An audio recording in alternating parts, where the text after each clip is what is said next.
बिस्मिल्लाहिर्रहमानिर्रहीम, अस्सलामु अलैकुम नाज़रीन। आज के दिन पूरे पाकिस्तान में और दुनिया भर के बेशतर ममालिक में यौम यकजहती कश्मीर मनाया गया। पाकिस्तान में सरकारी सतह पर तकरीबात का इनाकाद किया गया, शहर शहर रैलीज़ का इनाकाद किया गया। वज़ीर आज़म इमरान खान ने कोटली में जलसा आम से खिताब किया और उधर अपोजिशन ने मुजफ्फराबाद में जलसा आम सजा रखा था, जहाँ पर अवाम को आज यौम यकजहती कश्मीर के मौके पर कश्मीरियों के साथ जुड़े रहने के अज़्म का इरादा जाहिर किया गया है। और हम बतौर पाकिस्तानी ये उम्मीद रखते हैं कि कश्मीरी इस मिसरे पर पूरा उतरेंगे कि सकूते लब को तोड़ रब्बे नुतको लब का नाम ले, खतीबे मिंबरे सेना से जुर्रते कलाम ले, बहुत हुई उदू से अब हिसाबे कत्ले आम ले। नाज़रीन, आज के दिन जहां पर रैलीज और तकरीबात का इनाकाद किया गया, वहीं पर जलसा आम में हुकूमत की जानिब से अपोजिशन को भी लताड़ा गया है और अपोजिशन की जानिब से हुकूमत पर भी लफ्जी तीरबाजी की गई है। अपोजिशन की जानिब से यह कहा गया कि वज़ीर आज़म जो कश्मीर के सफ़ीर बने पड़ते हैं, ये कश्मीर के सफ़ीर बनने की बजाय कुलभूषण यादव के वकील बन गए। जबकि हुकूमत की जानिब से बहुत से वज़रा ने यह बात की कि अपोजिशन जो सारी है वो कश्मीर के मसले पर यकजहती का मुजाहिरा नहीं कर रही। सियासी इशू और कश्मीर के महाज पर बात करने के लिए आज हमारे पैनल में मौजूद हैं सीनियर राना मोहम्मद अजीम साहब, और इस्लामाबाद से हमें ज्वाइन किया है एडिटर इस्लामाबाद राव खालिद साहब ने और ब्यूरो चीफ इस्लामाबाद सुहेल इकबाल भट्टी साहब ने। आप सब हज़रात का बेहद शुक्रिया। राना साहब, सबसे पहले आपकी जानिए आऊंगा। सियासी मंजरनामे पर बाद में बात कर लेते हैं, सबसे पहले इस इशू पे बात कर लेते हैं कि आज वो दिन था कि जब हमें मजमूई तौर पर अपोजिशन और हुकूमती बेंचेस में इत्तेहाद पैदा करके दुनिया और भारत को यह पैगाम देना था कि हम इस एक इशू पर मुत्तहिद हैं। क्या आपने आज की तकारीर में सबको मुत्तहिद पाया? बिस्मिल्लाहिर्रहमानिर्रहीम। या सर, बिल्कुल नहीं। बड़ा अफसोस हुआ कि आज वो दिन था जब पूरी कौम को मुत्तहिद होकर बोलना चाहिए था। कौम तो बोल रही थी, कौम तो नारा लगा रही थी कश्मीर बनेगा पाकिस्तान, लेकिन जिन दो बड़ी हुकूमत और अपोजिशन ने दोनों ने जलसे रखे कश्मीर में, कहा यह कि हम कश्मीर में जाके कश्मीरियों की हमायत में बोलेंगे, हम वैसे वहाँ पे इस कदर तकारीर करेंगे, इतनी ऊंची आवाज़ में वहाँ पे नारे लगेंगे कि दूसरे उस पार जो कश्मीरी हमारे भाई बैठे हैं उन्हें महसूस हो कि हम उनके साथ हैं। बिल्कुल ये ज़रूरत थी, लेकिन हुआ क्या, आज वहाँ पर अपोजिशन के जलसे में उतनी नरेंद्र मोदी पे तनकीद नहीं की गई, उतनी बात कश्मीर में होने वाले मजालम पे नहीं की गई, उतनी बात कश्मीरियों के जो हकूक़ गज़ब किए गए थे उस पर नहीं की गई जितनी बात हुकूमत के ख़िलाफ़ की गई। वहाँ पर एक से लेकर अलफ से लेकर ये तक अब कह लें, एक से लेकर 100 तक कह लें, जितने लोगों ने तकारीर की, उन तकारीर का ज़रा खुलासा निकाल कर देख ले, कश्मीर पर कितनी देर बात हुई और हुकूमत पर कितनी तनकीद हुई। इसी तरह हुकूमत के ज़रा जलसे में भी देख लें कि वहाँ पर भी क्या हुआ, वहाँ पर भी सेम यही चीज़ें हुई कि एक तरफ बात हो रही थी कश्मीर की, लेकिन वहाँ पर भी कश्मीर की बात करते करते मैं नारो नहीं दूंगा, एक जलसे का जिक्र शुरू हो गया। शाह महमूद कुरैशी साहब, ये कोई भी हो, हमारी तरफ से दोनों तरफ से हम देखते हैं कि अगर असूलन देखा जाता तो जाते सियासी मुखालफत होती है, बिल्कुल बात करते हैं, लेकिन आज सिर्फ कश्मीर की बात होनी चाहिए थी, आज कश्मीरियों की बात होनी चाहिए थी, आज यकजहती की बात होनी चाहिए थी, दोनों इतराफ से ये बात आनी चाहिए थी कि आज का जलसा गैर सियासी जलसे, आज के एहतजाज गैर सियासी एहतजाज है, आज के एहतजाज, आज के जलसे जो है ये कश्मीरियों के लिए है। वहाँ पर नरेंद्र मोदी के खिलाफ बात होती, वहाँ पर कश्मीर पर होने वाले जुल्म पे बात होती, वहाँ पर लापता कश्मीरी नौजवानों की बाजियाबी की बात होती, ताकि पूरी दुनिया को पैगाम जाता, खासकर इंडिया को यह पैगाम जाता कि पाकिस्तान के सियासतदान आपस में इख्तलाफ तो रख सकते हैं, नजरियाती इख्तलाफ तो हो सकता है, लेकिन कश्मीर के मामले में सब एक होंगे, ये होना चाहिए था। राव साहब, आप क्या राय रखते हैं कि जब आप एक प्राइम मिनिस्टर पर यह इल्ज़ाम लगाएं कि ये कश्मीर के सफ़ीर नहीं है बल्कि भारतीय एजेंट के वकील हैं, तो एक ऐसे दिन के मौके पर जब दुनिया भर के पाकिस्तानी हाई कमीशन और सिफारतकारी के महाज पर हम एक पैगाम देना चाहते थे, तो हमने क्या पैगाम दिया? इंतहाई बदकिस्मती की बात है यासर कि हम आज के दिन जो है वो ये है यौम यकजहती कश्मीर। तो आज यकजहती तो कम अज़ कम पॉलिटिकल लीडरशिप की यकजहती तो मुझे नज़र नहीं आई, कौम की यकीनन थी और होनी भी चाहिए। 70 साल से हम बिल्कुल सपोर्ट भी कर रहे हैं, सब चीज़ों कर रहे हैं। अपोजिशन को कहते हुए थोड़ी शर्म आनी चाहिए, उनकी एक हिस्ट्री है कश्मीर के हवाले से पूरी, चाहे मुस्लिम लीग नून हो, चाहे मौलाना ख़ुद हों जो कश्मीर कमेटी के चेयरमैन रहे, इतना अरसा वो उसके चेयरमैन रहे हैं और उनके दौर में जो कुछ होता रहा, पीटीआई भले तनकीद करती है अपनी जगह पे, वो पॉलिटिकल पॉइंट स्कोरिंग के लिए भी करते होंगे, लेकिन ये फैक्ट है उनके दौर में कश्मीर के हवाले से आप वो कह लें कि बैक बर्नर पे चला गया था। कश्मीर में कोई बात ही नहीं होती थी, ना कोई उसका जिक्र सुनने में आता था। इस इश्यू को अगर किसी ने ज़िंदा किया है तो वो पीटीआई की गवर्नमेंट, ख़ासतौर पर इमरान खान की जो यूएन में तकरीर थी उनकी, और उसके बाद मोदी की जो हरकत थी, उसके नतीजे में पाकिस्तान ने जो स्ट्रेटजी अपनाई है, उसके नतीजे में पूरी दुनिया में एक अवेयरनेस ना सिर्फ पैदा की गई है बल्कि दुनिया इस तरह से मुतवज्जो हुई है कि अब पूरी दुनिया बोल रही है उसके ऊपर। आप ब्रिटिश पार्लियामेंट देख लें, आप अमेरिकी कांग्रेस और सेनेट के लोगों को, आप ह्यूमन राइट्स वॉच के लोगों को देख लें, आप यूएन को देख लें, हर जगह से आवाज़ें आ रही हैं, उठ रही हैं आवाज़ें। और अभी जो उसके फोकस की वजह से ये हुआ है कि जो एक किसानों का इशू था वो भी इंटरनेशनलाइज हो गया अब सिर्फ कश्मीर, सिर्फ इस वजह से कि पाकिस्तान ने कश्मीर के इशू को और मोदी की जो एट्रॉसिटीज़ है वहाँ पे, जिस तरह से उन्होंने अंडर सीज रखा हुआ है 550 दिनों से, कश्मीरियों को हर किस्म की सहूलत से महरूम किया हुआ है, बराए नाम कोई आज इंटरनेट खोलने की बात कर दी, फिर तो उस तरह से जुल्म तशद्दुद उसी तरह से मौजूद है। तो वो पूरा फोकस जो पाकिस्तान ने किया उसके नतीजे में, और ये कहना कि इमरान खान ने कश्मीर का सौदा कर दिया, भाई सौदा तो उस चीज़ का होता है जो आपके पास होती है। तो क्या आपके पास कश्मीर था, आपने उनको हैंड ओवर कर दिया, दे दिया, क्या किया आपने? आप अपना कश्मीर जो आपके पास है आप उसको बहुत अच्छे तरीके से मैनेज कर रहे हैं, और दुनिया में आज तक इस कश्मीर के हवाले से कोई इस किस्म की बात नहीं उठी जितनी 70 साल में उस कश्मीर के हवाले से जो बातें होती रही हैं, जो कंसर्न्स रहे इंटरनेशनल कम्युनिटी के, और अब वो बहुत ज़्यादा बढ़ चुके हैं नेचुरली। और उसमें जो जिसने कश्मीर का सफ़ीर बनने का वादा किया था उसने वादा पूरा करके दिखाया। लेकिन मैं ये ज़रूर कहूँगा कि ये टाइम नहीं था इस वक्त जो है ना कि प्राइम मिनिस्टर ने जो कुछ कहा या अपोजिशन जमातों ने जिस तरह से किया, ये आप सारा दिन रहते हैं, प्रेस कॉन्फ्रेंस करते हैं, आप तकरीरें करते हैं, पार्लियामेंट के अंदर, पार्लियामेंट के बाहर धरने हो रहे हैं, अभी आप लॉन्ग मार्च करेंगे, ये सब कुछ करने के लिए आपके पास टाइम ही टाइम है। तो आज के दिन अगर इस किस्म की ज़ुबान इस्तेमाल ना की जाती एक दूसरे के बारे में तो मेरा ख्याल है बहुत बेहतर होता, ये सही मानों में यौम यकजहती कश्मीर होता। अब ये जिस किस्म की बातें हुई हैं इसको वो चेरी पिकिंग करेंगे। अब इंडियन मीडिया के ऊपर वो जिस किस्म के अर्नाब गोस्वामी जैसे वहाँ पे बैठे हैं जो जालसाज और जो बात को ट्विस्ट करते हैं, वो अब खेल रहे होंगे आज बैठ के, उसके ऊपर बार बार बातें कर रहे होंगे। मैं फवाद चौधरी साहब को सुन रहा था, वो बड़ा लाइटली कह रहे थे कि ये तो पॉलिटिकल पार्टीज़ की जो डाइवर्सिटी है जमहूरियत की, ये उसकी निशानी है। कश्मीर के इशू पे कौन सी डाइवर्सिटी आप दिखाना चाहते हैं? कश्मीर का इशू है, वो एक इंसानियत का एक बहुत बड़ी जेल है जिसके ऊपर आपको पता है 70 साल से वो लोग भुगत रहे हैं, लाखों शहीद हो चुके हैं लोग वहाँ पे। उन दो तीन नस्लें उनकी तबाह करने की कोशिश की जा रही है, उनकी ज़मीन हथियाने की कोशिश की जा रही है, उनके हकूक़ हथिया लिए गए हैं। तो उसके ऊपर कौन सी डाइवर्सिटी, पॉलिटिकल डाइवर्सिटी पाकिस्तान में दिखाने की ज़रूरत है? उसके ऊपर मेरा ख्याल है कि बहुत ज़्यादती हुई है और बहुत जुल्म हुआ है कि पाकिस्तान के अंदर से जो जिस किस्म की पॉलिटिकल लीडरशिप की तरफ से कौम ने कुछ बिल्कुल यकजहती दिखाई है, हर सूबे के अंदर, हर जगह के अंदर, गिलगित बल्तिस्तान से लेके तो नीचे कराची तक, गवादर तक, हर जगह पे लोगों ने यकजहती दिखाई है। मुझे समझ नहीं आती कि पॉलिटिकल लीडरशिप को ऐसा क्या सूझा कि उन्होंने आज के दिन को भी अपने पॉलिटिकल जो तख्ता मश्क बनाया उसको। आज भी सियासत ही की गई। भट्टी साहब, आप क्या समझते हैं कि क्या सियासत के लिए आज का दिन मौजू था? आप बहुतान तराजी कीजिए, इल्जाम तराशी कीजिए, अपनी सियासत चमकाइए, पूरी जिंदगी पड़ी है, आपकी पूरी हिकमत अमली आपने अपने प्लेटफॉर्म पे तरतीब दे ली है। दूसरी जानिब हुकूमत भी जो कुछ कर रही है, वो दोनों मंजरनामे पे अगर देखें तो हम कहते हैं कि कश्मीर पाकिस्तान की शहरग है। तो शहरग के करीब हलकूम से आज हमने जो अल्फाज निकाले हैं, क्या उनके जख्मों पर मरहम रखने के लिए थे या फिर अपनी सियासत चमकाने के लिए थे?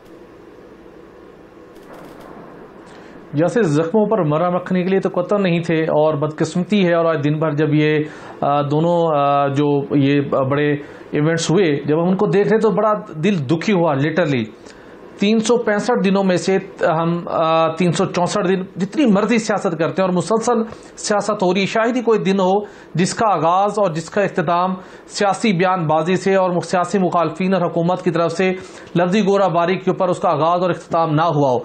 लेकिन एक दिन जब आप नेशनल हॉलीडे डिक्लेयर करते हैं और पूरी कौम कश्मीरियों के साथ इज़हार यकजहती का एक जो एक मुसम्मम इरादा करती है, अपनी राय का इजहार करती है, उसको भी जहां पे जाके ना आज बड़ा मसक किया गया बदकिस्मती के साथ। देखिए साल 2021 बहुत अहम है इस वजह से कि इसके बैकग्राउंड में बहुत सी कुछ ऐसी एफर्ट्स हुई हैं, डेवलपमेंट्स हुई हैं, जिनको आज हमें बहुत अच्छे तरीके से दुनिया के सामने उजागर करना चाहिए था, लेकिन बदकिस्मती से हम नहीं कर सके। हमें जो कुछ आज हमने किया, इससे तो दुश्मन मुल्क और दुश्मन ताकतें खुश हो रही होंगी, क्योंकि दुनिया को जो हमने आज बावर करवाना था, दुनिया को जो ज़मीर जोड़ना था, वो हम नहीं कर सके बदकिस्मती के साथ। और बिलखुसूस आपको याद होगा जो मैंने कहा कि कुछ काफी अरसे से बहुत कंक्रीट एफर्ट्स हुई और बरतानवी पार्लियामेंट के अंदर आपने देखा कि भारत के गासबाना कब्जे, भारत के जुल्म बर्बरियत के खिलाफ आवाजें उठी, बरतानवी पार्लियामेंटेरियंस ने आवाजें उठाना शुरू की और दुनिया ने देखा, और एक बड़ा टर्निंग पॉइंट था, हमें उसको आगे लेके चलना चाहिए था। और उसके साथ बहुत सी आलमी इंसानी हकूक की तंजीमों ने मोदी का, भारत का चेहरा बेनकाब किया मुख्तलिफ अपनी रिपोर्ट्स के अंदर। जो कुछ कश्मीर के अंदर, मकबूजा कश्मीर में उन्होंने मजालिम ढाए हैं, जो कुछ कवानीन की तब्दीली के बाद जो कुछ वहां करने जा रहे हैं, एक तहरीर शक्ल के अंदर तमाम मोदी के इकदामात की दुनिया के सामने रखने चाहिए थे, और आलमी दुनिया का ज़मीर बेदार करने की आज कोशिश होनी चाहिए थी, अपोजिशन के प्लेटफॉर्म से भी, हुकूमत के प्लेटफॉर्म से भी। मकबूजा कश्मीर के लोग भी आज परेशान होंगे और दुखी होंगे कि आज वहां पर जो जिनकी निगाहें, जिनकी उम्मीदों का महवर और मरकज पाकिस्तानी अवाम, पाकिस्तानी लीडरशिप है, वो आज क्या कर रहे हैं। तो मेरे ख्याल में ये कोई वाइज डिसीजन नहीं था अपोजिशन की जानिब से भी और प्राइम मिनिस्टर ऑफ पाकिस्तान की जानिब से भी। जो चीजें कंक्रीट वे में टेकअप करनी चाहिए थी वो बदकिस्मती के साथ नहीं हो सकी, लेकिन आइंदा के लिए जरूर इनको सबक सीखना चाहिए दोनों तरफ से, और आवाम का भी ये डेफिनेटली मुतालबा होगा। और सोशल मीडिया के ऊपर हमें बड़ा ये चीजें पढ़ने का मौका मिला कि हम क्या कर रहे हैं। साल का एक दिन जाती जो भी मुखालफत है, सियासी मुखासमत है, उसको एक साइड पे रखकर उसको भरपूर तरीके के साथ कश्मीरियों के साथ इजहार यकजहती, आलमी कवानीन का प्रचार, अक़वाम मुत्तहिदा सिक्योरिटी काउंसिल की वो करारदाद जिसका कश्मीरी आज तक जिसका रहा तक रेंज, जो पाकिस्तान जिसका भरपूर मुतालबा करता है, उसको फोकस होना चाहिए। इंसानी हम अपने कश्मीरी बहन भाइयों को आलमी दुनिया के ये वादा भी करते हैं और इस अज़्म का इयादा भी करते हैं कि हम बतौर पाकिस्तानी अवाम उनके साथ हैं, रहेंगे और उन्हीं के साथ ही थे, और उनकी आवाज दुनिया के सामने उजागर करते रहेंगे और दुनिया का ज़मीर बेदार करने की कोशिश करते रहेंगे, और उम्मीद करते हैं कि एक दिन अमनो आश्ती की किरणें ज़मीन पर उतरेंगी और उस दिन कश्मीर में आज़ादी का सूरज तुलू होगा। नाज़रीन, आगे बढ़ेंगे और अब कुछ बात करेंगे सियासत के हवाले से, सियासी मंजरनामे के हवाले से। अब आने वाले दिन भी जो है वो सियासत में काफ़ी गर्मा गर्मी लाने वाले हैं। पाकिस्तान डेमोक्रेटिक मूवमेंट का सरबराही इजलास हुआ 4 फरवरी को, उसमें फैसले क्या हुए हैं। तहरीक अदम एतमाद के हवाले से पाकिस्तान पीपल्स पार्टी किस हद तक कायल कर पाई है दीगर जमातों को, ये राना साहब से जानते हैं। राना साहब, कल का जो इजलास हुआ, तहरीक अदम एतमाद का ऑप्शन रखा गया, लेकिन उस पर दीगर कितनी जमातें ऐसी थीं जो कायल दिखाई दी? सिर्फ 2 जमातें इस पे कायल थी, सिर्फ 2 जमातें, इसके अलावा कोई कायल नहीं था। पीपल्स पार्टी थी और उसके साथ आफ्ताब शेरपाओ, ये कहते थे अदम एतमाद की तरफ जाना चाहिए। बाकी तमाम सियासी जमातों ने कहा जी पहले हम एक कार्ड चेक करें, कितने लोग मौजूद हैं, कितने लोग ऐसे हैं कि जो हुकूमती बेंच से हमारे साथ होंगे, कितने इत्तेहादी ऐसे हैं जो उनको छोड़ के हमारे साथ आ जाएंगे। तो उस मौके पर आपको पता है मौलाना फजलुर रहमान ने यहाँ तक कहा कि जनाब जिन इत्तेहादियों की आप बात कर रहे हैं, जिनको कभी आप पंजाब देने की बात करते हैं, मेरे साथ उन्होंने हाथ किया हुआ है, जो मौलाना ने पिछले दिनों भी कहा था। तो लिहाजा मैं तो नहीं मानता, और अदम एतमाद का मतलब है कि हम इस पार्लियामेंट को मान रहे हैं, हम उसी पार्लियामेंट में रहेंगे। उसके बाद क्या होगा? अगर अदम एतमाद कामयाब हो जाती है तो कौन वज़ीर आज़म आएगा? उसमें कहा गया कि जिस सियासी जमात के सबसे ज़्यादा लोग हैं, उन्होंने कहा वो तो फिर शहबाज शरीफ साहब हैं। तो शहबाज शरीफ साहब तो इस पर बोलते ही नहीं, क्योंकि शाहिदा खान अब्बासी है, उसको मुस्लिम लीग नून मानने के लिए तैयार नहीं है। ये मैं बातें वो कह रहा हूँ जो अंदर हुई हैं। तो अदम एतमाद का जो पत्ता था, जो कार्ड था, जो बराबर खेलना चाहता था, फ़िलहाल तो वो नाकाम हो गया। उसके बाद कहा गया कि जनाब सेनेट के इलेक्शन देख लें, अगर हम सेनेट के इलेक्शन में ज़्यादा नशिस्तें ले जाते हैं और हम डेंट डाल देते हैं तो इसका मतलब है कि हम कामयाब हो जाएंगे। और मैं यासर आपको बताऊं, वहाँ पर एक ये बात हुई कि पीटीआई जो है 28 से 31 सीटें ले जाएगी जो हमसे ज़्यादा हैं। ये लफ्ज़ इस्तेमाल हुआ, 28 से 31 नशिस्तें जो है वो पीटीआई लेकर जा सकती है। तो ये इतनी नशिस्तें उसकी हो सकती हैं। जी किस तरह हो सकती है? उन्होंने कहा देख लीजिएगा आप, आपको अंदाज़ा हो जाएगा कहाँ से हैं। वहाँ पे काफ़ी बहस हुई। बहस के बाद एक ही ऑप्शन जो है ये मुस्लिम लीग नून की, कल वहाँ पीडीएम थी जिसमें मुस्लिम लीग नून जीती है। याद है हमने एक दिन पहले कहा था कि मरियम चली गई है, बड़ी वहाँ पे लॉबिंग शुरू हो गई है और उन्होंने अपना एक करना, तो वो कल का जो पीडीएम का इजलास था वो मुस्लिम लीग नून वक्ती तौर पर जीती। फैसला हुआ। अब कल तो सिर्फ ये अनाउंस किया गया ना कि जनाब आप जाएंगे, लॉन्ग मार्च होगा। मैं आपको बता देता हूँ और फैसले हो चुके थे। यूसुफ रज़ा गिलानी का हमने इन्होंने खुद अनाउंस कर दिया था। अब्दुल गफूर हैदरी डिप्टी चेयरमैन के उम्मीदवार होंगे। उसके बाद आगे आ जाए, ये जो लॉन्ग मार्च है ये क्या करेंगे जनाब? लाहौर से निकलेगी मरियम नवाज साहिबा और लाहौर से निकलने के बाद वो एक दिन में इस्लामाबाद नहीं पहुँचेंगी, वो कम से कम 3 दिन तमाशा चलेगा जीटी रोड वाला। मौलाना फजलुर रहमान साहब जो हैं वो केपीके से निकलेंगे, बिलावल साहब जो हैं ये सिंध से निकलेंगे, महमूद अचकज़ई, अख्तर मेंगल और उनके साथ जो दीगर लोग हैं वो निकलेंगे जनाब बलोचिस्तान से। अब प्लान इनका ये है, मैं आपको बता दूं कि पूरा पाकिस्तान किस तरीके से मफलूज किया जाए। यानी एक काफिले चले, रास्ते में पड़ाव किया जाएगा, मेन रोड्स पर पड़ाव किया जाएगा, रास्ते रोके जाएंगे ताकि पता चले पूरे हर जगह यही डिस्कस हो जनाब पूरा पाकिस्तान जैम हो गया। ये प्लानिंग हुई है, इस प्लानिंग के तहत इन्होंने करना है। बिलावल ने इस पर इतराज़ किया था कि हमें एक जगह इकट्ठे होने के लिए एक वक्त में, अगर हम सिंध से निकलता हूँ तो पंजाब वाले तो पहले पहुँच जाएंगे, सिंध का तो रास्ता बड़ा बनता है, बलोचिस्तान वालों का रास्ता बहुत बनता है। तो फैसला उनका नहीं जी नहीं यही होना है, हमने पूरा पाकिस्तान जैम करना है। और ये सारी प्लानिंग वहाँ पे होने के बाद जब इजलास ख़त्म होने लगा तो बिलावल जो गुस्से में थे तो उन्होंने कहा जी अब आप प्रेस कॉन्फ्रेंस जो होगी उसमें क्या होगा। तो फिर ये फैसला हुआ कि ये नहीं कहा जाएगा कि अदम इत्मीनान जो है वो लानी नहीं, ये ऑप्शन रखा जाएगा कि सेनेट इलेक्शन के बाद फैसला करेंगे। सही। और ये होगा, मैं आपको ये बता दूं, ये जितने फैसले कल सुनाए गए हैं जो हुआ है, या सर मैंने पीपल्स पार्टी के एक बड़े सीनियर शख्स से बात की और उसके बाद एक साबिक चेयरमैन सेनेट से भी बात की जिनका तल्लक पीपल्स पार्टी से है। उसके बाद मुस्लिम लीग नून के सेनेट में जो एक अहम तरीन है शख्सियत, उनसे भी बात की। तो सब ने एक ही बात कहा कि सेनेट के इलेक्शन तक मामला कुछ और होंगे।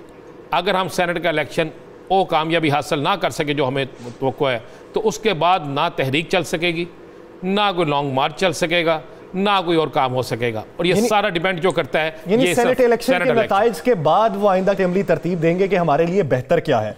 राव साहब, आज वजीर दाखिला शेख रशीद ने एक बात कही है कि अपोजिशन ने अगर कानून हाथ में लिया तो ऐसा एक्शन लेंगे कि तारीख याद रखेगी। आपकी नजर में ये धमकी है, मशवरा है या सियासी बयान है? ये शेख साहब इंटीरियर मिनिस्टर भी हैं और बड़े मजे हुए सियासतदान भी हैं। ये वो ज़रा पटाखे छोड़ रहे हैं अपोजिशन को थोड़ा सा काबू में रखने के लिए कि अगर आपने कोई लॉन्ग मार्च करना है भले करें, लेकिन दाएं बाएं होने की कोशिश की तो हम बहुत बुरी तरह पेश आएंगे। मेरा नहीं ख्याल ऐसा कुछ कर पाएंगे। वो अगर लॉन्ग मार्च होगा तो उसमें आने दिया जाएगा, स्मूथली आने दिया जाएगा। मेरा ख्याल है गवर्नमेंट की पॉलिसी भी यही है कि आप करें लॉन्ग मार्च, जहाँ से करना चाहते हैं, जैसे करना चाहते हैं वो करें। लेकिन अगर मुश्किलात पैदा होंगी जैसे राणा साहब बता रहे हैं तो वो यकीनन उसके लिए फिर सारे स्टेट इंस्टीट्यूशंस भी सोचेंगे, गवर्नमेंट भी सोचेगी कि किस तरह से जो नॉर्मल लाइफ है अगर उसको डिस्टर्ब किया जाता है, पैनिक क्रिएट किया जाता है। वही शेख रशीद साहब जिसकी तरफ इशारा कर रहे हैं, मेरा ख्याल है उनको भी यही खदशा या उनकी रिपोर्ट होगी कि ये रास्ते ब्लॉक करना चाहते हैं। तो उसके लिए ऑब्वियसली वो तो शेख रशीद साहब कहें ना कहें, उसका नतीजा रास्ते ब्लॉक करने का यही निकलेगा जो शेख साहब कह रहे हैं कि तारीख़ी सबक फिर वो एक नेचुरल सी बात है, उसका रिएक्शन जो है वो फिर उसी सूरत में आएगा। लेकिन मेरा ख्याल ये है कि जिस तरह से ये तारीखें दे रहे हैं, लंबी लंबी तारीखें डाल रहे हैं, तो उससे लग ये रहा है कि वो क्लियर नहीं है अपने दिमाग में कि करना क्या चाहते हैं। अब तक हमें उनकी जितनी स्ट्रेटजी है वो सारी आप देख लो, उसमें यही कन्फ्यूजन रहा है कि एक तो इत्तफाक राय का मसला है बहुत से इश्यूज़ के ऊपर आपस में उनका, दूसरा उनको अभी तक ये क्लियर नहीं है कि इस्तीफ़ा लेना है, इस्तीफ़ा देना है, तहरीक अदम एतमाद लानी है कि नहीं लानी है, इलेक्शन ज़िमनी इलेक्शन में हिस्सा लेना है नहीं लेना है, सेनेट के इलेक्शन में हिस्सा लेना है नहीं लेना है। तो वो कभी इधर चले जाते हैं, कभी उधर चले जाते हैं। लेकिन अल्टीमेटली वही चीज़ें हो रही हैं जो नॉर्मल कोर्स ऑफ एक्शन में होनी चाहिए थी। एक्सट्रीम बयानात देने अपनी जगह पे, लेकिन उन्होंने हर जगह पे, मैं कहता हूँ कि वो इमरान खान साहब अगर कोई बात अपनी कही उसे दूसरी तरफ फिरते हैं तो ये यू टर्न कहते हैं। लेकिन मैं इन्होंने जो पीडीएम जो करी, ये कोर्स करेक्शन कर रही है कि गलत फैसले करते हैं, उसके बाद उसको फिर कहते हैं कि अच्छा इसका नतीजा तो कुछ निकल नहीं सकता, सोचते बाद में हैं।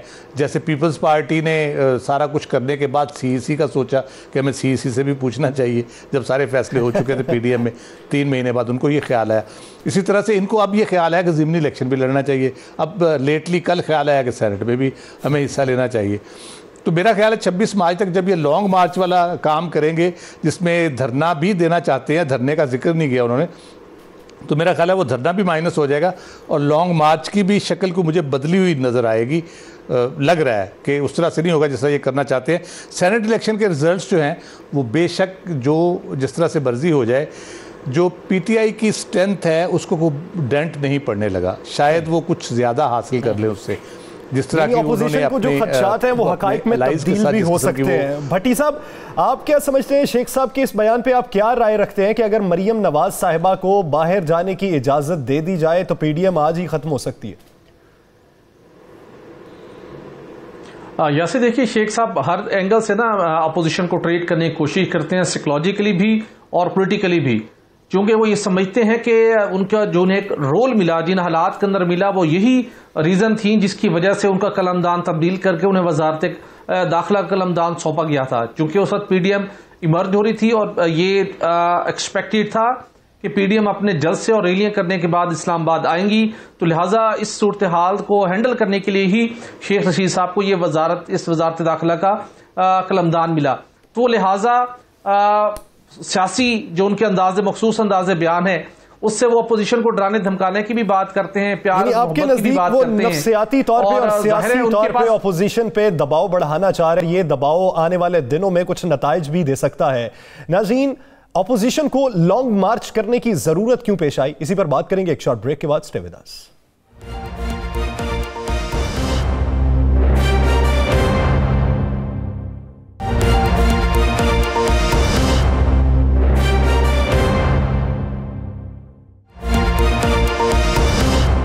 Welcome back.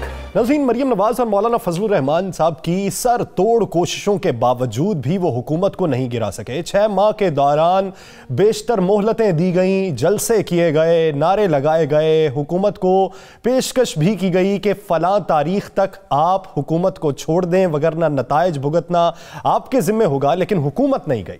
अब 3 ऑप्शन थे, तहरीक अदम एतमाद, इस्तीफे और लॉन्ग मार्च। अब लॉन्ग मार्च को महंगाई मार्च का नाम देके उसका ऐलान कर दिया गया। ये नौबत क्यों पेश आई? तहरीक अदम एतमाद और इस्तीफों का ऐलान क्यों ना हुआ? ये ऐलान क्यों करना पड़ा कि महंगाई मार्च पहले होगा, उसके बाद फिर देखा जाएगा? भट्टी साहब, आप क्या राय रखते हैं कि मौलाना फजलुर रहमान और मरियम नवाज साहिबा के दरमियान जो माजी के अंदर जब ये पीडीएम की बुनियाद रखी गई थी, उस वक्त जो इत्तेहाद था, क्या अब भी है? जैसे देखिए, वो इत्तेहाद जाहिर तौर के ऊपर तो अभी है, लेकिन वो आगाज जो सितंबर 2020 से हुआ, पीडीएम के प्लेटफॉर्म से एक एलामिया आया और काफी शुरू हुई, जल्द से रैलियों का ऐलान हुआ, हुकूमत को वार्निंग दी गई और हर तरह का सख्त लबो लहजा इस्तेमाल किया गया और 31 जनवरी तक की डेडलाइन थी और साथ यहां तक कह दिया गया कि हम इस्तीफे देंगे। मतलब लगता यह था कि अपोजिशन ने तय कर लिया है कि हम हुकूमत को नहीं चलने देंगे और प्राइम मिनिस्टर को घर जाना पड़ेगा। लेकिन फिर हमने देखा कि जितने भी जलसे जुलूस हुए, रैलियां हुई, 31 जनवरी भी आई, लेकिन अपोजिशन पीडीएम के प्लेटफॉर्म से कोई भी कामयाबी हासिल करने में कामयाब नहीं हो सकी। बल्कि इस दौरान ये जरूर हुआ कि हुकूमत जो पहले कुछ अमूर के ऊपर बेहतर अंदाज में तवज्जो नहीं दे पा रही थी, उन्होंने उसको फोकस करना शुरू किया, उनकी डिलीवरी कुछ कदरे बेहतर जरूर हो गई। लेकिन ख्वाजा आसिफ साहब ने, आपको याद है जब पीडीएम के इजलास हुआ सितंबर में, उसके बाद एक प्रोग्राम में उनसे सवाल हुआ तो उन्होंने आसिफ अली जरदारी साहब के ऊपर और उनके माजी के उनका जो रोल था उसके ऊपर उन्होंने बात करते हुए कहा था कि वो काबिल एतबार नहीं है। इस सारे मूवमेंट के दौरान जो सबसे बड़ा टारगेट जो हासिल करना चाहते थे वो मौलाना फजलुर रहमान साहब थे और मुस्लिम लीग नून और मरियम नवाज साहिबा। लेकिन मेरे ख्याल में अभी तक वो कोई अपना हदफ हासिल नहीं कर सके। लेकिन आसिफ अली जरदारी साहब और पाकिस्तान पीपल्स पार्टी जिनकी सबसे ज्यादा मुश्किल सूरत हाल थी, जिन केसेस का उनको सामना था, लेकिन वो यहाँ पर उन्होंने अपने लिए ब्रीदिंग स्पेस जरूर क्रिएट की और वो काफी हद तक अपने आप को कंफर्टेबल सिचुएशन में लेके गए। और अब तक जो मौलाना फजलुर रहमान साहब और मरीम नवाज साहिबा जो टारगेट अपना हासिल नहीं कर पाए और जो एटलीस्ट प्रेशर का मोमेंटम बिल्ड करना चाहते थे नहीं कर पाए, उसके अंदर पाकिस्तान पीपल्स पार्टी की क़यादत की ही स्ट्रेटेजी सारी रही है अब तक। कुछ लोगों से गुज़श्ता रोज इस हवाले से मेरी बात हुई, उन्होंने वाज़ेह तौर पर कहा कि जब इस्तीफों की बात हुई थी तो मौलाना साहब ने जब पीडीएम के लोगों को इस बात के ऊपर कन्विंस किया था तो उन्होंने उनके ये जवाब दिया था कि हुकूमत को हमने प्रेशर करना है, इस्तीफे जो हम इकट्ठे भी करेंगे तो वो लहराने के लिए होंगे, तो लिहाजा आप इस बात के ऊपर प्रेशर रखें। लेकिन वो प्रेशर भी काम ना आया। अब एक जो लॉन्ग मार्च की बात की गई, कुछ दिनों तक इनका प्लान है कि हम इस्लामाबाद में उसको जलसा और की शक्ल देखी यहां पर बैठ के तकरीरें ऐलानात करेंगे, फिर रमजान मुबारक होगा। लेकिन इस मौके के ऊपर भी जब मार्च के एंड में 6 माह हो रहे होंगे, उनके हाथ कुछ नहीं लगेगा। अब ये क्या एक्सपेक्ट कर रहे हैं? अब वो ये एक्सपेक्ट कर रहे हैं कि पीपल्स पार्टी की वजह से कोई जो बड़ा ब्रेक थ्रू कराने के अंदर कामयाब नहीं हो सके मौलाना फजलुर रहमान साहब, हुकूमत आने वाले दिनों के अंदर कोई ऐसी ब्लंडर करे, वो अपनी नाकिस कारकर्दगी हो, अवाम के अंदर दोबारा रिजेंटमेंट हो और हम किसी न किसी स्टेज पर जाकर पीडीएम का फेज 2 फिर शुरू करें। लेकिन उसके साथ साथ जो पीपल्स पार्टी के कुछ लोग हैं वो बड़े क्लैरिटी के साथ हैं कि जो मर्जी माजी के अंदर ऐसे लॉन्ग मार्च धरने भी हुए जहां पर किसी हद तक अपेरेंटली कहा जाता था कि एस्टेब्लिशमेंट की सपोर्ट हासिल है, लेकिन उसके बावजूद हुकूमत नहीं कर सकी थी, हुकूमत ने अपनी मुद्दत पूरी की थी। अब भी जो सिनेरियो है अनटिल के जलसों लॉन्ग मार्च और हद से हट के अगर किसी साइड से होकर उनको सॉफ्ट कॉर्नर नहीं मिलता, उस वक्त तक मौलाना फजलुर रहमान साहब और मरीम नवाज साहबा अपना कोई हदफ हासिल नहीं कर सकती। पीपल्स पार्टी सारे मूव के अंदर बेहतर अंदाज में आगे बढ़ रही है। यानी पीपल्स पार्टी ने जो गोल अचीव करना था वो कर चुकी है। राव साहब, आप क्या समझते हैं अपोजिशन का बाहमी तौर पर सेनेट इलेक्शन में हिस्सा लेने का फैसला उनके लिए किस हद तक सूदमंद साबित होगा? देखिए यासर, मुझे नहीं लगता कि कोई नंबर्स का कोई बड़ा फ़र्क डाल सकते हैं वो। एक तो अभी तक कैंडिडेट उनके सामने नहीं आए, वो फजलुर रहमान साहब पता नहीं कैंडिडेट होते हैं कि नहीं होते। यूसुफ गिलानी साहब का नाम सुन रहे हैं हम, तो यूसुफ गिलानी साहब को क्या अगर कौमी असम्बली के अंदर उनको मरकज़ की सीट से लड़ाते हैं तो क्या बाकी जमातें उनको सपोर्ट करेंगी? अगर वो पंजाब से लड़ते हैं तो क्या मुस्लिम लीग नून उनको, पीपल्स पार्टी के पास तो कुछ नहीं है पंजाब में भी और इधर भी वो अकेले नहीं सीट जीत सकते, तो पंजाब में भी इस तरह से कोई ऐसी पोजीशन पीपल्स पार्टी की नहीं है कि वो एक सीट भी निकाल सके या किसी तरीके कर सके। तो वो जाहिर है नून उसको सपोर्ट अगर करती है या उनको फिर वो ले जाते हैं सिंध में, तो वो सिंध में तो पीपल्स पार्टी के अपने वो है, फिर पीडीएम का तो वो मुश्तरका कैंडिडेट नहीं हो सकते, सिंध में तो वो आसानी से अपनी सीट निकाल सकते हैं। तो पहले तो ये है कि इनके लोग कौन आते हैं, किस तरह से उसको अकोमोडेट करते हैं एक दूसरे को। अभी तो मेरा ख्याल है ये जूतियों में दाल बटेगी इनकी, जब ये नाम फाइनल करेंगे उस वक्त पता चलेगा कि क्या निकलता है उसमें से। क्या ये पीडीएम एक इकाई के तौर पर इलेक्शन लड़ भी सकेगी कि नहीं लड़ सकेगी। अभी केपी के इलेक्शन के ऊपर इनका एएनपी और उनका मसला चल रहा है, पीपल्स पार्टी का कह रहे हैं सेटल हो गया, मेरा नहीं ख्याल।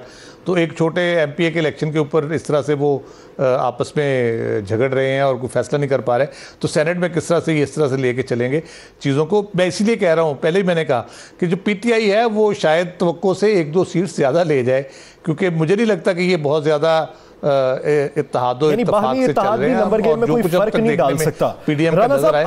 आप क्या राय रखते हैं कि सेनेट इलेक्शन के हवाले से जब पाकिस्तान पीपल्स पार्टी और पाकिस्तान मुस्लिम लीग नून के बेशतर रहनुमा आपसी तहफ़्फ़ुज़ात का शिकार है, ऐसी सूरत हाल में मौलाना को राज़ी कैसे किया जाएगा? और दूसरा ये, लॉन्ग मार्च के दौरान जो चंदा इकट्ठा करने की बात हो रही है, हाफिज़ हुसैन साहब का तो ये कहना है कि 5 अरब रुपया ये मौलाना फजलुर रहमान लॉन्ग मार्च के लिए ले रहे हैं, वो पैसा किधर से आ रहा है? देखिए, उन्होंने तो नाम ले लिया मियां नवाज शरीफ का। देखा, हाफिज़ हुसैन अहमद जो हैं वो घर का बेदी है ना, उन्होंने तो नाम ले लिया है मौलाना फजलुर रहमान का कि मौलाना फजलुर रहमान को मियां नवाज शरीफ पैसे दे रहे हैं। उन्होंने आज खुद अपने बयान में कहा है। और मेरी जब उनसे बात हुई तो मैंने कहा जी आपने क्या? उन्होंने कहा जी बिल्कुल, पहले भी पैसे किसने दिए थे? जो पहला मार्च था उसके पैसे किसने दिए थे? मौलाना के साथ सबसे बड़ी तस्वीर किसकी थी? और अब भी जो है वो पैसे कौन दे रहा है? उन्होंने कही 5 अरब रुपया मिल रहा है, इसमें ये महंगा मार्च है, चूंकि महंगाई मार्च है ना, महंगाई ज़्यादा हो गई है तो महंगा मार्च हो गया ना फिर तो महंगे मार्च के लिए पेमेंट उन्हें लंदन से आएगी या उनके कोई दोस्त देंगे, ये उनका इल्ज़ाम, उनका कहना है हाफिज़ हुसैन अहमद साहब का। देखिए बाकी दूसरी जहाँ तक सेनेट की बात है, मैं राव साहब की बिल्कुल बात है, दुरुस्त है कि इसी तरह होगा, PTI पहले से ज़्यादा नशिस्तें लेके जाएगी और ये आपस में जूतियों में दाल बटेगी। देखिए ज़हन में रखिएगा, मुस्लिम लीग नून के बहुत से लोग ऐसे हैं जो यूसुफ रज़ा गिलानी को वोट नहीं देना चाहते, बहुत से दीगर पीपल्स पार्टी के अंदर लोग मौजूद हैं जो यूसुफ रज़ा गिलानी को वोट नहीं देना चाहते, तो क्या कर लेंगे आप? उसके बगैर तो नहीं इलेक्शन जीत सकते। और अगर ये मुत्तहिद हो भी जाते हैं तो फिर किसको क्या मिलेगा? ये तो अभी कागज़ात नामजदगी शुरू हो गया है, उसके बाद लिस्टें सामने आएंगी। अगर मौलाना साहब भी लड़ना चाहते हैं तो मौलाना कहाँ से लड़ेंगे? मौलाना कहाँ से लड़ेंगे? कोयटा से लड़ेंगे। अगर मौलाना कोयटा से लड़ें तो क्या तमाम अपोजिशन जो उनके साथ है वो उनको वोट देगी? देखिए नून लीग का वहाँ पे जो है वो तो उनके साथ नहीं है, नून लीग तो नहीं देगी ना। बाकी जो लोग हैं क्या वो मौलाना साहब को वोट देंगे? अगर वो मौलाना साहब को वोट देंगे तो उनकी जिम्मे क्या रहेगा? उनको मौलाना साहब क्या देंगे? ये पहली दफ़ा है कि मुत्तहिदा अपोजिशन जो है उनकी लड़ाई शुरू होगी सेनेट की नशिस्तों पे कि किसको किस जगह पे कितना हिस्सा देना पड़ेगा। हिस्सा इन्होंने मिलना नहीं, मुस्लिम लीग नून के पास उम्मीदवार बहुत ज़्यादा है, पीपल्स पार्टी के पास उम्मीदवार ज़्यादा है, तो फिर ये किसको देंगे? बाकी तो छोटी जमातें हैं, वो अपने 2-2, 4-4, 6-6 वोट क्यों देंगी? उसके लिए कुछ ना कुछ तो मांगा जाएगा, या फिर पैसा मिलेगा। पैसा नहीं मिलेगा, आने वाले वक्त में कोई ना कोई उन्हें बात की जाएगी कि आप ये ले लें। मैं नहीं कह रहा कि पैसे ये हुकूमती सतह पर या दीगर लोग कह रहे हैं कि पैसा इनको में तकसीम हो सकता है, ये सारा कुछ हो सकता है। तो आने वाले दिन जो है यानी अभी इंतजार कर लिया जाए, सेनेट के इलेक्शन से पहले ही कोई ना कोई इनकी आपस में फटेबाजी शुरू हो जाए। नाम क्या फाइनल होते हैं, उसके बाद फिर इख्तलाफात शुरू होंगे, हर कोई अपना हिस्सा मांगेगा, तो फिर देखते हैं नताइज क्या निकलते हैं। बहुत शुक्रिया राव खालिद साहब और सुहेल इकबाल भट्टी साहब इस हवाले से अपना वक्त देने के लिए। नाज़रीन एक शॉर्ट हमें ज्वाइन करेंगे जमीयत उलमा इस्लाम नजरियाती के सीनियर नायब सदर अब्दुल कादिर लूनी साहब। Stay with us.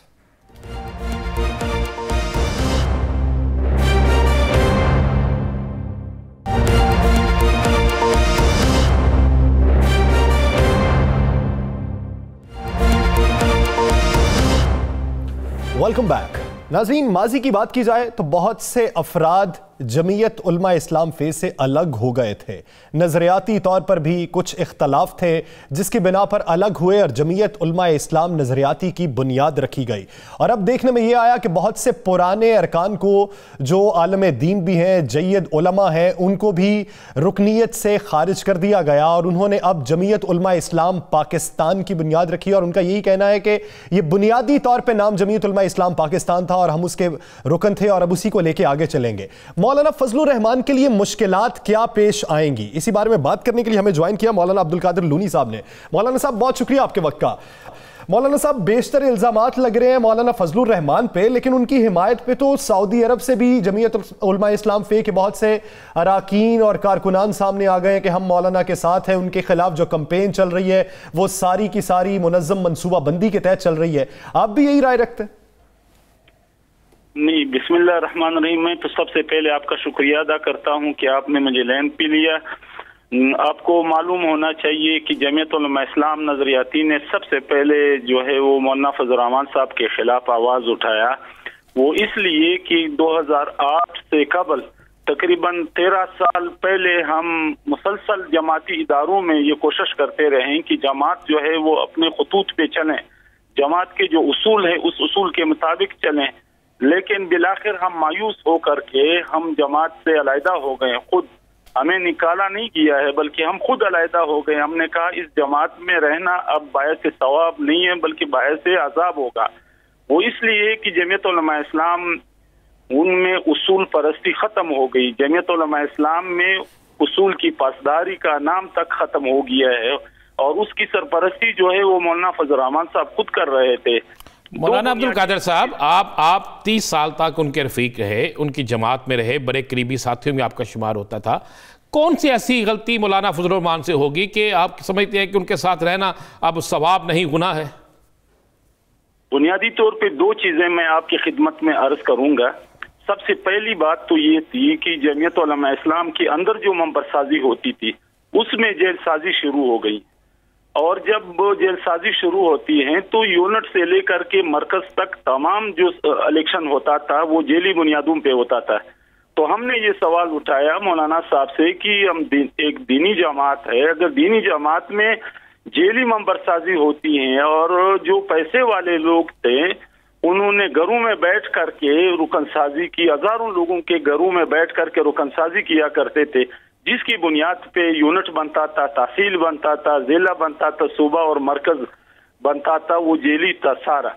दूसरी बात ये थी कि हमारे 1988 से लेकर के 2008 तक खुसूसन बलूचिस्तान में और के में जो है हमारी कोलिशन गवर्नमेंट आती थी, हमारे वज़रा ने करप्शन शुरू किया है और हमने कई मौकों पे जमात के इदारों में बैठ करके हमने उनके करप्शन को मौलाना साहब पे आयान किया। बिल-आखिरकार हम मायूस हो गए हैं। हमें ये मौलाना साहब पे कौन कौन से वजीर करप्शन करते थे? आपको नाम तो होंगे ना, बलूचिस्तान और के में कौन कौन से थे? बलूचिस्तान के जितने वजीर गुजरे हैं, मौलाना अब्दुल वासी साहब हैं और इसी तरीके से मौलाना फैजुल्ला साहब हैं, मौलाना अमीर जमान साहब है, जितने वजीर गुजरे हैं इन 10 सालों में उन्होंने सब ने करप्शन किया है। और अब हमने करप्शन जो मौलाना साहब को बैठा करके हमने कहा कि ये करप्शन है, अगर हमने करप्शन साबित नहीं किया तो जमात के अंदर तो जेल नहीं है, पाकिस्तान के किसी भी मदरसे को हमारे लिए जेल मुंतखब कर लें, आपके हुक्म पे हम बैठ जाएंगे। अगर हमने साबित कर दिया फिर कम से कम अगर और कार्रवाई आप नहीं कर सकते हैं, कम से कम उसको आइंदा इलेक्शन के लिए टिकट से महरूम रखा जाए। लेकिन इस पे भी मौलाना साहब तैयार नहीं हुए। वजह क्या थी? मौलाना साहब क्यों नहीं तैयार होते थे? तो हम इस नतीजे पे पहुंच गए। नहीं, मौलाना साहब क्यों नहीं तैयार होते थे? वजह क्या थी? शायद मौलाना साहब जो है वो खुद उसमें मुलव्वस रहे।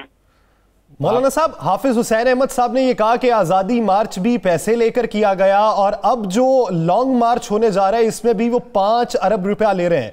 तो आपके नजदीक क्या मौलाना की शख्सियत ऐसी है कि किसी दूसरे से पैसे लेकर तहरीकें चलाएं? जमीयत उलमा इस्लाम नजरियाती का शुरू से ये मौकफ है कि मौलाना साहब ने अभी ठेका लिया है, वो अपने कारकुनों को ठेके पे इस्तेमाल कर रहे हैं। ये तहरीक जो है ये जमीयत उलमा इस्लाम की नहीं है, ये तहरीक मुस्लिम लीग की है या पीपल्स पार्टी के हैं। मौलाना साहब को ठेके पे दिया है, कारकुन मौलाना साहब का होगा और पैसे जो है वो नून का और पीपल्स पार्टी का होगा। अच्छा, ये तो बताएं मुझे कि एक इल्ज़ाम यह भी लगता है कि सेनेट की नशिस्तें बेची जाती थी, जमीयत उलमा इस्लाम जो है इसकी क़यादत सेनेट की नशिस्तें बेचती थी, ऐसे लोगों को सेनेट के टिकट दिया जाता था जिनका कभी तल्लक नहीं था, ऐसा को है वाक़या? बिल्कुल 100% ये बात दुरुस्त है। तला महमूद कहाँ से आया है? वो जमीयत उलमा इस्लाम का बुनियादी रुकन तो नहीं रहा है, वो बहर से आकर के उन्होंने टिकट पैसों पे लिया और जमीयत उलमा इस्लाम का सेनेटर बन गया। जमीयत उलमा इस्लाम में तो ऐसे पुराने लोग, मुखलिस लोग, शेखुल हदीस, शेखुल कुरान, वो पाकिस्तान में कई तादाद में हैं, सैकड़ों के नहीं बल्कि हजारों की तादाद में बैठे हैं, उनको टिकट नहीं मिला, तला महमूद को मिला है। मुझे कोई बता दें कि तला महमूद ने एक दिन जमीयत उलमा इस्लाम की बुनियादी रुकनियत और एक कारकुन की हैसियत से काम किया हो। कल कुछ चीज़ सुनने में आई थी कि आपके कोयटा से कोई बड़ी अहम शख्सियत जो है वो कोई गाड़ी खरीद रही है नॉन कस्टम पेड, कोई ऐसा मामला, ये बड़ा शोर मचा हुआ है। इसकी तो बहुत सारी मिसालें हैं। हम तो गुज़श्ता 10 सालों में थक चुके हैं कि हम ये बातें आवाम को बता रहे हैं, लेकिन अब अफसोस से कहना पड़ रहा है कि इलेक्ट्रॉनिक मीडिया पे हमें जो है मौका नहीं मिल रहा है कि हम इन बातों का राज जो है वो पाश कर दें। बहुत सारे वो लोग जमीयत के वो वजीर जो मोटरसाइकिल तक नहीं रखते थे, जो असेंबली में आए, आज उनके लंदन में जो है वो फ्लैटें हैं। आज लंदन में फ्लैट है? किसके फ्लैट है लंदन में मौलाना साहब? ये बहुत बड़ा इल्जाम है, आपको साबित करना पड़ जाएगा। किसके फ्लैट है लंदन में? नहीं, साबित करना तो नेब का काम है, हम निशानदेही कर सकते हैं। निशानदेही करते चले, किसके फ्लैट है? नाम ही ले दें, किसका फ्लैट है? मेरे ख्याल में सबको पता है कि इस्लाम रसानी साहब को भी पता है, जो वज़ीर आला थे वो उसमें रहे भी हैं। जब वज़ीर आला थे वो लंदन में गए और नाम तो बता दे किसका, हम तो अभी तक नवाज शरीफ साहब के फ्लैट समझते हैं। मैंने वज़रा का नाम लिया, साबिकीन का, इनमें से किसी एक का है। अच्छा, यानी साबिक जो वज़रा जिनका ताल्लुक जमीयत उलमा इस्लाम से रहा, उन्हीं में से किसी के फ्लैट्स लंदन में भी मौजूद हैं। मौलाना साहब, क्या हाफिज हुसैन अहमद साहब की इस बात की भी तायीद करते हैं कि जमीयत उलमा इस्लाम फे के एक रहनुमा ने एस्टेब्लिशमेंट से भी राब्ता किया कि बलूचिस्तान की हुकूमत दे दें? बिल्कुल, इसके तो 2008 में तो इस पे झगड़ा चल रहा था जमीयत उलमा इस्लाम में, जो मौलाना साहब कहते थे कि केपे का जो हुकूमत है वो हमारे हवाले कर दें, और यहाँ बलूचिस्तान से लोग कह रहे थे कि बलूचिस्तान की मुकम्मल हुकूमत जो है वो हमें हवाले कर दिया जाए। ये तो काफी मशहूर बात है जमीयत के सफू में। यानी ये बय्यन सबूत है कि आपने जब राय मांगी, आपने जब इक्तदार मांगा, उससे इनकार हुआ, तो फिर आप स्टैब्लिशमेंट के खिलाफ हो गए। बिल्कुल ऐसे ही है। अच्छा, ये तो मुझे बता दें, फिर जो है वो जब वक्त आएगा इक्तदार का, फिर मौलाना साहब उनके साथ राबिते करेंगे। अच्छा, फिर चले, वो अदारे सबके होते हैं, सबको करना चाहिए। ये तो बता दें कि आने वाले दिनों में सेनेट का फिर इलेक्शन आ रहा है, केपी के और बलोचिस्तान के अंदर क्या आपकी जो जमात है साहब का, आप तो अब नजरियाती ग्रुप हैं, उनके अरकान जो हैं अपने ही लोगों को वोट देंगे या फिर पैसे का कोई चक्कर चलेगा? जहाँ तक जमीनी हकायक हैं तो जमीयत उलमा इस्लाम यहाँ पर हर जिले की सतह पे 2-3 ग्रुपों में तकसीम है। यहाँ पर अंदर की लड़ाइयाँ शुरू हैं। मौलाना साहब तो अभी पीडीएम के सदर हैं, उनको पता नहीं चल रहा है। जब वो जमात के अपने सफू में आएंगे तो उनको पता चलेगा कि उन्होंने कितना कमाया है और कितना खोया है। तो जमीयत उलमा इस्लाम इस वक्त बुनियादी तौर पे जमीयत उलमा इस्लाम फजल रहमान ग्रुप जो है वो पूरे पाकिस्तान में हर जिले। चलें, ये बता दें, आप जब साथ रहे, आप बड़ा साथ, जितना अर्सा आप साथ रहे, ये एक इल्ज़ाम है कि दूसरे ममालिक से फंडिंग होती थी और वो फंडिंग जो है आपकी जमात को, जमीयत उलमा इस्लाम मौलाना फजल रहमान जो है इनको होती थी, ऐसा कोई था? बिल्कुल था। लीबिया से फंड मिलता था और सऊदी अरब ममालिक से फंड मिलता था, ये तो इसमें कोई शक नहीं है। तो ये डिस्कस होता था कि यहाँ से फंड आया है और इतना फंड आया, उसकी शफाफियत या कोई मामला ऐसे डिस्कस होते? मरकज पे सतह पे मौलाना साहब और उनके हमनवा लोग जो है वो तकसीम करते थे। निचले सतह तक, सुबह तक ये बात जो है सिर्फ सुनने की हद तक पहुंचता था कि फंड आ रहा है, लेकिन पता नहीं चल रहा है। किसी सूबे पे ये फंड खर्च नहीं हुआ है, बल्कि मौलाना साहब और उनके मरकजी मजलिस आमिला तक ये महदूद था कि वो कहाँ पर खर्च करते हैं। बज़ाहिर हमने नहीं देखा कि उन्होंने। मौलाना साहब, एक आखिरी सवाल, अगर नैब आपको बतौर गवाह उनके पुराने रफीक बुलाए कि आप आए और बताएं कि क्या इन्होंने पैसे लिए, क्या इन्होंने जायदाद बनाई, तो जाएंगे नैब में? जमीयत उलमा इस्लाम नजरियाती का ये मौकफ है कि जमीयत उलमा इस्लाम फजल रहमान ग्रुप के जितने वज़रा बलूचिस्तान में गुजरे हैं या केपी में गुजरे हैं, उन सब का मुआसबा होना चाहिए। और मैं समझता हूं कि बहुत सारे लोग तैयार हो जाएंगे अगर वो सही मानों में एहतसाब शुरू करें बलूचिस्तान और केपी में। अब तक तो हम जो है नेब का सिर्फ नाम सुन रहे हैं, या बलूचिस्तान में नेब की कोई कार्रवाई नहीं है, केपी में कोई कार्रवाई नहीं है। साबिका वज़रा जो जमीयत उलमा इस्लाम तो क्या मौलाना फजल रहमान पे जो इल्जाम लगे हैं, जो नैब ने नोटिस दिए हैं, आप समझते हैं, चले वज़रा का तो हो गया कि उन्होंने किया होगा, आप कह रहे हैं, तो क्या आप समझते हैं कि मौलाना साहब ने भी कोई करप्शन की होगी? बिल्कुल की है। वज़रा उस वक्त तक कर नहीं सकते जब तक मौलाना की रजामंदी शामिल ना हो।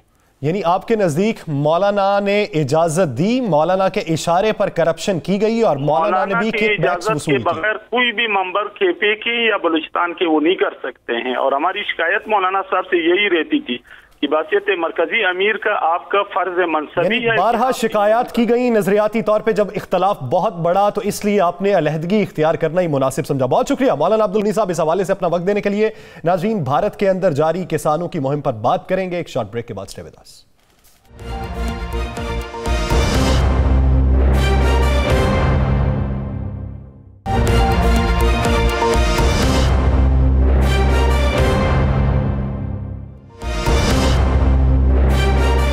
Welcome back. नाज़रीन, आज के दिन भारत को दुनिया भर में मज़ाहमत का सामना था जब यौम यकजहती कश्मीर मनाया गया, और कल के दिन अब सिखों की एक तहरीक है जो 6 फरवरी को अनाउंस की गई थी। अब कल सिख भारतीय हुकूमत को नकेल डालेंगे, मोदी के फाशिज्म को बेनकाब करेंगे।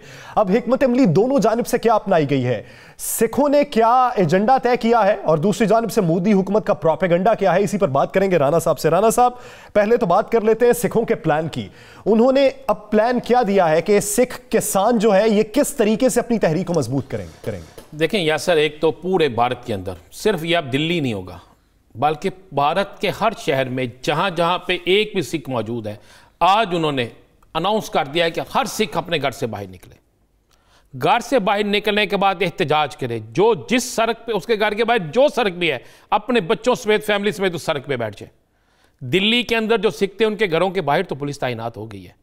दिल्ली के अंदर आने वाले रास्तों पर तो उन्होंने दीवारें बना दी हैं, ब्लेड लगा दिए हैं, वहाँ पे ऐसा सिस्टम कर दिया है कि गाड़ी भी अंदर ना जा सके, ना अंदर जा सके, ना अंदर से कोई बाहर आ सके, ये तो उन्होंने कर दिया। लेकिन मैं आपको एक बड़ी बात बता दूँ, बहुत से सिख जो हैं वो ये फैसला कर चुके हैं, गोली चलती है चलने दें।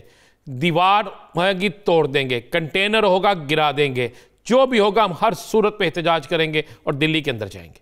कल का दिन भारत के लिए कोई अच्छा दिन नहीं है। आज की रात भारत की हुकूमत जो है उसका जहन ये है कि आज रात 3 बजे वो ऑपरेशन शुरू करेंगे। मैं आपको टाइम बता रहा हूँ, आज रात 3 बजे ऑपरेशन शुरू किया जाएगा और ऑपरेशन जो है वो कोशिश की जाएगी, उन्होंने 2 साइड्स पर सिंधु और गाजीपुर, इन साइडों पे ऑपरेशन किया जाए, सिंधु बॉर्डर। हाँ जी, और वहां पे ऑपरेशन करने के बाद जितने सिख गिरफ्तार होते हैं, चाहे सिख मरते हैं, चाहे सिख जख्मी होते हैं, औरतें हों, बच्चे हों, सबको जिस तरह मर्जी होता है पार्लियामेंट तक पहुंच जाएगा। कल मुझे नहीं पता पार्लियामेंट तक कि हमें तो नहीं, लेकिन मैं आपको एक बात बता दूं, कल का दिन जो है वो भारत के लिए बड़ा मुश्किल दिन है। कल के दिन में आप देखेंगे कि 6 फरवरी का दिन नरेंद्र मोदी को याद रहेगा। ये अब 6 फरवरी का दिन नरेंद्र मोदी नहीं भूलेगा। मैं आपको ये बिल्कुल एक मुसद्दका इतला दे रहा हूं। कल आप देखिएगा ना कहां पे क्या क्या हो रहा है। और मैं आपको ये भी बता दूं, कल हो सकता है पंजाब के एक वजीर आला के घर का भी गिराव हो जाए, सिख ही कर लें, उस वजीर आला का गिराव करें जो सिख ही है और उससे बताएं कि तुम अपनी कौम के साथ गद्दारी कर रहे हो। और यह भी आपको बता दूं कि एक प्लानिंग तो यह भी है ना, आपको मैंने पहले भी बताया था कि सिखों के जलसों में, जुलूसों में, धरनों में जो रा के एजेंट हैं ना, जो आरएसएस के गुंडे हैं, वो बाकायदा सिख बन के जा रहे हैं। यह भी हो सकता है कि उनके अंदर भी कोई ऐसा काम कर दिया जाए कि जिसमें सिख होंगे, लेकिन सिख इस हवाले से बड़े मुनज़्ज़म हो चुके हैं। और मैं एक और बड़ी खबर दे दूं, जिन सिख फौजियों ने ऐलान किया था कि अगर आपने इन पर तशद्दुद किया तो हम इनके लिए आ जाएंगे, उनमें से एक बड़ी तादाद भी पहुंच चुकी है, बड़ी तादाद पहुंच चुकी है। आरएसएस के गुंडों ने जहां कोई मज़ाहमत की तो उसको अब ये नहीं होगा कि सिर्फ एक तरफ से, फिर उन्हें दूसरी तरफ से भी उसका सामना करना पड़ेगा। ये मैं आपको बिल्कुल मुसद्दका चीज़ बता रहा हूँ। आपको पता है कि आज भारत के अंदर भी सिखों ने कश्मीर के हक में नारे लगाए हैं। ये बड़ी तकलीफ हुई है। पाकिस्तान में तो आज तमाम जो शहरों में सिखों ने रैलियां निकाली हैं कश्मीर के हक में, तो आज भारत के अंदर भी ये हुआ है। आज भारत के अंदर सिखों ने यह कहा है कि अगर कश्मीर के नौजवान, कश्मीर की खवातीन, कश्मीर के बूढ़े, कश्मीर के बच्चे अपनी आज़ादी की जंग इतनी बेसरो समानी के आलम में इतनी थोड़ी तादाद में लड़ सकते हैं, तो फिर हम क्यों नहीं लड़ सकते। ये आज उनके बाकायदा उनकी जो जरगे होते हैं ना, जो उनकी मीटिंगें होती हैं, जो उनकी बैठक होती है, उसमें ये बात हुई है। तो आज उन्होंने कहा है कि हम कश्मीर की इस जंग को, जिस तरह कश्मीरियों ने जंग लड़ी है, हम आज उसी को समझ के लड़ेंगे और 2 महाज पे लड़ाई शुरू करेंगे। कश्मीर बनेगा, कश्मीरियों को आज़ादी दो, कश्मीरी पाकिस्तान के साथ जाए, और हम यहाँ पे कहेंगे हमें खालिस्तान दो, हमें ये हिंदुइज्म नहीं चाहिए, हमें ये नहीं, हमें ये नरेंद्र मोदी नहीं चाहिए। यकजहती कश्मीर मनाया जा रहा था, तो क्या कश्मीर में कोई ऑपरेशन भी किया गया? जी, आज बहुत बड़ा एक ऑपरेशन कश्मीर में किया गया। आपको पता है आज 23 नौजवान गायब किए गए, 23 नौजवान, जिनमें से 7 की लाशें मिली हैं। और ये जो लाशें मिली हैं 7 नौजवानों की, आप देखें उन 7 में से किसी एक का भी जो है वो नहीं है अभी तक, जिस्म का कोई हिस्सा जो है ना कटा हुआ है। मतलब बाजू नहीं है, इन नौजवानों के बाजू नहीं है। तो इनको किसने किया? ये बेचारे नौजवान। आज आपने देखा हमारे चैनल पे चाह रहा था, एक बाप बेचारा खाली कब्र पे जाकर रोजाना दुआ मांगता है, क्योंकि उसे यकीन है कि उसका बेटा जो है इन्होंने मार दिया होगा। वो यूनिवर्सिटी गया था लेकिन अभी तक नहीं मिला। तो यासर ये सारी चीज़ें हैं, ये आहिस्ता आहिस्ता आपके सामने आना शुरू हो जाएंगी। आने वाले वक्तों में आपको नज़र आएगा कि कश्मीर और खालिस्तान की तहरीक दोनों की मंजिल बहुत करीब है, बहुत करीब है। जो आज कश्मीर में हुआ, इतना बड़ा ऑपरेशन कश्मीर में पहले नहीं हुआ। घर घर दाखिल हुए हैं, जलसे जुलूसों को रोकने की कोशिश की गई, लेकिन कश्मीर के मकबूजा कश्मीर के हर शहर में जुलूस निकला, हर शहर में जुलूस निकला, हर शहर से चीहो पुकार हुई, हर शहर में कश्मीर बनेगा पाकिस्तान के नारे लगे। उसके बावजूद भी यानी वो वक्त करीब है जब भारत का शहराजा बिखरने वाला है। मुख्तलिफ तहरीक चल रही हैं और वो तहरीकें मजबूत भी हो रही हैं रफ्ता रफ्ता। भारत के लिए ये सोचने का मकाम है। नाज़रीन, अब से कुछ ही लम्हों बाद 92 न्यूज़ की 6ठी एनिवर्सरी आने वाली है, तो हम आप आवाम के मशकूर हैं कि आपने हम पे एतमाद किया। हम बावसूक ज़राए से आप तक बाखबर आपको रखते हैं और आप तक खबरें पहुंचाते हैं, हकाइक आपके सामने लाते हैं और वो खबर आप तक पहुंचाते हैं जो दुनिया की नज़रों से ओझल थी। और हम इस अज़्म का इयादा करते हैं कि हम अपने अवाम तक सही ज़राए से सही खबर पहुंचाएंगे और उसका असर भी अवाम को दिखाएंगे। तो आपके एतमाद का बेहद शुक्रिया। द लास्ट आवर के प्लेटफॉर्म से मुझे और राना अजीम साहब को दीजिए इजाज़त। अल्लाह ने के बाद।